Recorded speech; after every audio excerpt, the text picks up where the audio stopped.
میرے پیارے عزیز بھائیوں، آج میں آپ کو بڑی ہی حیرت انگیز اور عجیب و غریب بات بتانے والا ہوں، شاید زندگی میں آپ نے کبھی نہ سنی ہو۔ توجہ فرمائیں، میرے کملی والے کی آمد سے قبل جو مشرک لوگ تھے وہ اپنے ہاتھوں سے بت بناتے تھے اور بتوں کو وہ خدا سمجھتے تھے، لیکن ایسا وقت بھی آیا کہ مشرکین نے بت بنائے اور جب ان کو بھوک لگی تو آپ نے ہی بنائے ہوئے بتوں کو کھا لیا۔ یہ میں بات آپ کی طرف سے نہیں کر رہا، یہ میں قرآن و حدیث سے ثابت کروں گا کہ مشرک جو تھے کبھی کبھار ایسے بت بناتے تھے، یعنی کہ آٹے کے بت بناتے تھے، اور جب بھوک لگتی تھی تو آپ نے ہی بتوں کے اوپر پانی ڈال کر دوبارہ ان کو آٹا بنا کر تو وہ کھا جاتے تھے۔ تو معلوم ہوا وہ اپنے خداؤں کو خود کھا جاتے تھے۔ اب میں آپ کو واقعہ سناتا ہوں، صرف ایک مرتبہ ضرور سماعت فرمائیں، انشاءاللہ العزیز آپ کے علم میں بھی اضافہ ہوگا اور آپ کا ایمان بھی تازہ ہوگا۔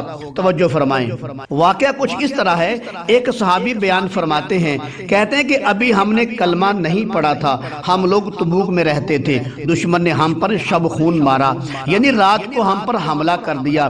ہم لوگ بڑی پھرتی سے کھڑے ہوئے اور دشمن کے پیچھے بھاگ نکلے، دشمن ہمارے آگے آگے، ہم دشمن کے پیچھے پیچھے تھے۔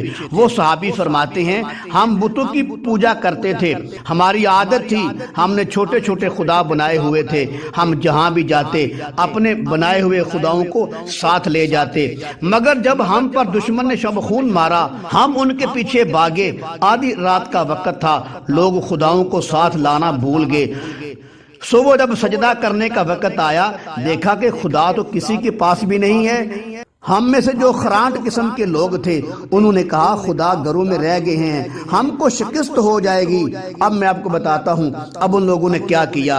نبی کریم صلی اللہ علیہ وسلم کے صحابی نے کہا، ہم میں سے جو ہوشیار قسم کے لوگ تھے انہوں نے کہا ایک ترکیب ہے، جس کے پاس جتنا بھی آٹا ہو اس میں پانی ڈال کر اپنے ہاتھ سے اپنی مرضی کے مطابق خدا بنا لے، اور جب دھوپ چڑھے گی تو اپنے خداؤں کو خشک کرنے کے لیے دھوپ میں ڈال دینا۔ سارے لوگوں نے ایسا ہی کیا، آٹے کے خدا بنا کر دھوپ میں رکھ دیے۔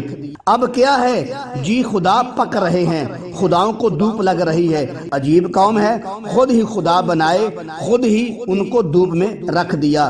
اتنے بے اختیار خدا جو بننے کے لیے کسی کے محتاج، جو خشک ہونے کے لیے دھوپ کے محتاج، جو بنائے جانے کے لیے پانی کے محتاج، جب خدا دھوپ میں خشک ہو گئے اپنے اپنے خداؤں کو جیب میں ڈالا اور دشمن کے پیچھے بھاگ نکلے۔ دیکھا کہ دشمن دور نکل گیا ہے، پھر کہنے لگے دیکھا نا ہمارے خداؤں نے فتح دی ہے۔ جب واپس مشرک گھروں میں آ رہے تھے راستے میں سخت بھوک لگ گئی، آٹا ختم ہو گیا۔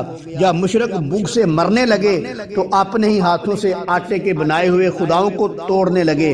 اب کیا ہونے لگا ہے جی، اب خداؤں کی روٹیاں بننے لگی ہیں، اب خدا کھائے جانے لگے ہیں، اور پانی ڈال کر پھر سے آٹا بنا کر، اور ظالموں نے اپنے خداؤں کو پکا کر روٹی بنا کر کھا گئے۔